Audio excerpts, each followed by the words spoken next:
Good morning. Today I'll be talking about how you can learn and memorize music fast. Now I'm talking sports car fast, King Dakar launch fast, or just ate 50 Taco Bell burritos and you're running to the toilet fast. So stay tuned. These are really good.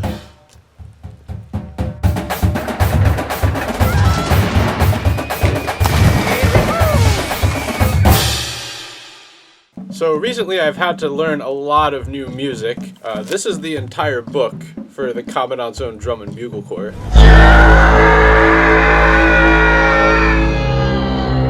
So this bad boy comes complete with 6 exercises. We have 10 ceremonial tunes, which I had to learn on both tenors and cymbals. Depending on what type of ceremony it is, I might be on either or. We also have 16 different concert tunes, which we rotate through every Friday night. And our field show, which I had to learn on both tenors and synth. Because once again, depending on what we're doing, I might need to be on either one of them. So all that combined totals up to about an hour and a half of music. Something like that.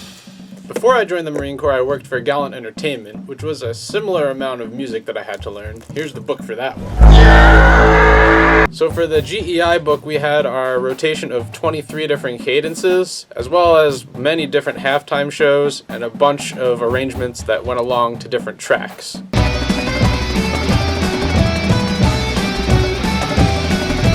So here at the Commandant's Zone, we have something called Mandos, which is short for mandatory rehearsals.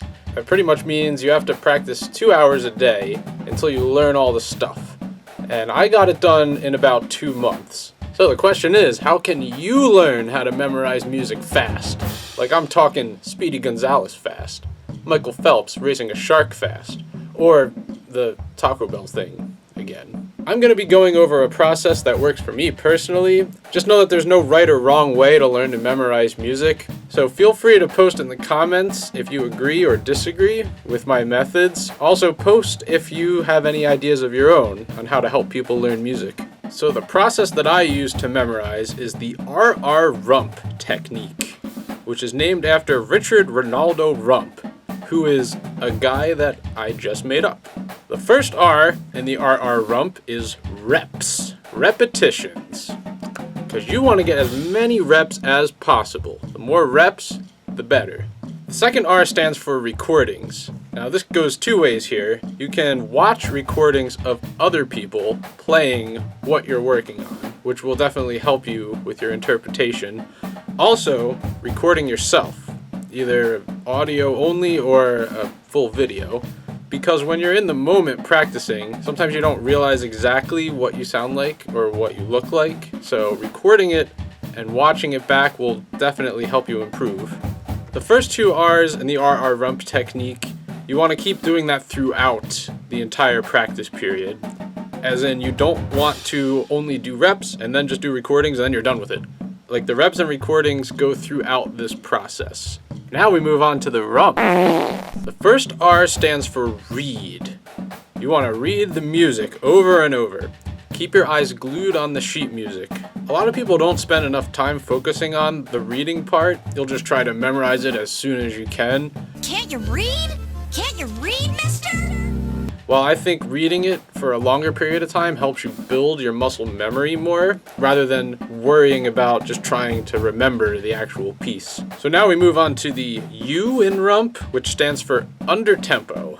So for most pieces, you'll want to use a metronome when you're practicing. 1 and 2 and 3 and 4. The only time you really wouldn't do that is if you're learning something like a Bach chorale where it's rubato the whole time. Another reason is so you learn the rhythms properly with a metronome on. And if you play an instrument where you have to worry about intonation, then it'll be easier to learn that at a slower tempo. Something I like to do when I'm practicing under tempo, I call it the 3-click method, which means once you get something pretty good where you're comfortable, go up 3 clicks on the metronome.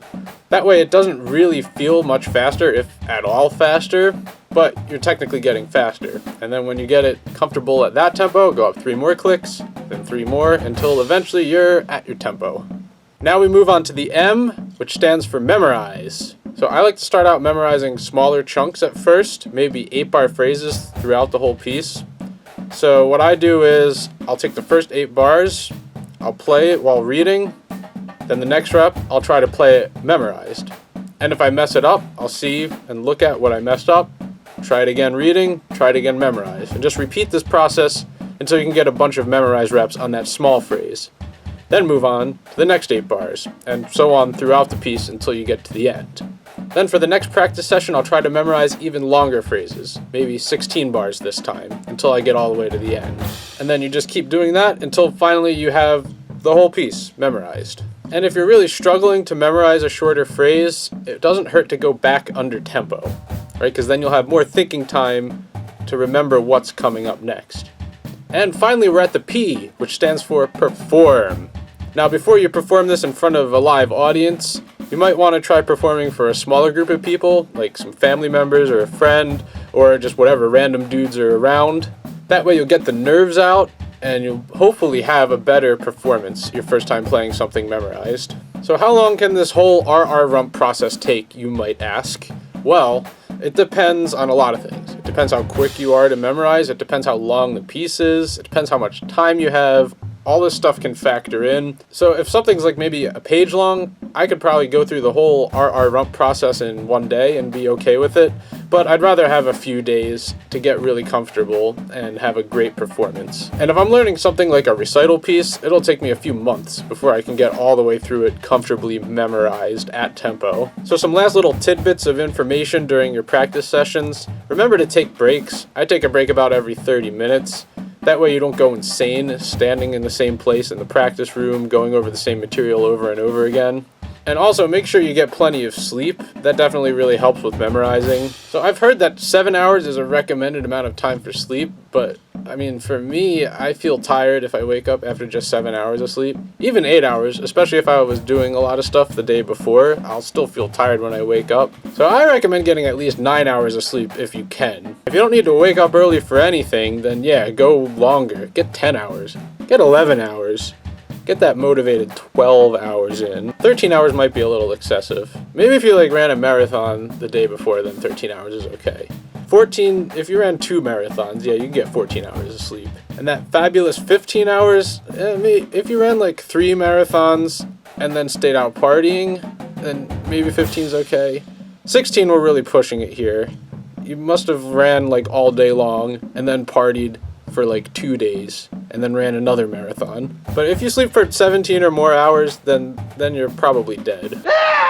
So your family might need to make funeral arrangements. Thanks for watching. If you have any other ideas on how to learn music, post it below in the comments. Oh, I gotta go. Make sure you like and subscribe. Oh my god, I'm gonna crap my pants.